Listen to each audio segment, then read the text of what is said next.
নিয়ে রাখছি। এটা একটা সোলোনাইট সুইচ, এসির ইলেকট্রিক কম্প্রেসারের ভিতরে যে সোলোনাইট সুইচটা থাকে এটা।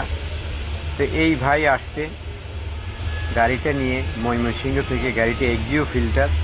তো ভাই বিভিন্ন জায়গায় কাজ করানোর পরে গরম হলে ওনার এসিটা ছেড়ে দিত, গরম হলে এসি ছেড়ে দিত, ঠান্ডা হতো না। তো আমি এটার অরিজিনাল সোলোনাইট সুইচ দিয়ে কাজ করব। তো ভাই আসলে অনেক দূর থেকে আসছে, ওনার আস্থার প্রতিদান দেওয়ার জন্য আমি সর্বোত্তমভাবে চেষ্টা করব কাজটা করে দেওয়ার জন্য ভালোভাবে। তো আমি ওনার আগের ওয়ারিংটা ভুলে নিয়ে আসলাম বাহিরে।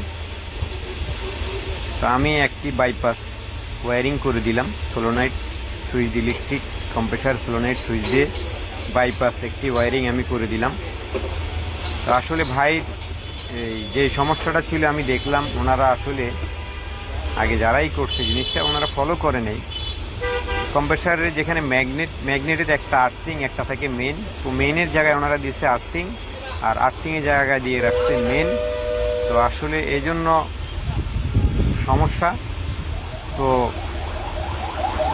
আমি একদম অরিজিনালিভাবে ওনার কাজটা করে দিছি। তো একদম সুন্দর করে অরিজিনাল ওয়ারিং দিয়ে একটি বাইপাস করে দিছি দীর্ঘদিন। তো এখন ওনার পিভিসি বাল্ব, যেটাকে আমরা চেক বাল্ব বলি, এটা মডিফিকেশন করে বিভিন্ন রকমভাবে এটাকে জোড়াতালি দিয়ে রাখা আছে। তো আমরা এটা চেঞ্জ করে একটি 100% রিকন্ডিশন পিভিসি বাল্বের পাইপ আমরা সেট আপ দিব, যেটা টেপিড কভার থেকে এসে ইনটেক ম্যানিফুলে সেট আপ হয়েছে। তো আমরা দেখেন পুরানটা খুলে নিলাম, কী অবস্থা, অনেক বড় করছে এটাকে। আমরা এটা চেঞ্জ করলাম। তো এই যে আরেকটা পাইপ ধরে রাখছে, এটাও ব্লুবাই গ্যাসের পাইপ, তো আমরা এটাও চেঞ্জ করবো, এটাও ফাটা টেপিং করা। তা আসলে এগুলো এরকম করা থাকলে সমস্যা, গাড়ি অনেক সময় ক্ষণে ক্ষণে স্টার্ট বন্ধ হয়ে যাবে, অনেক সময় স্টার্ট নিতে লেট হবে।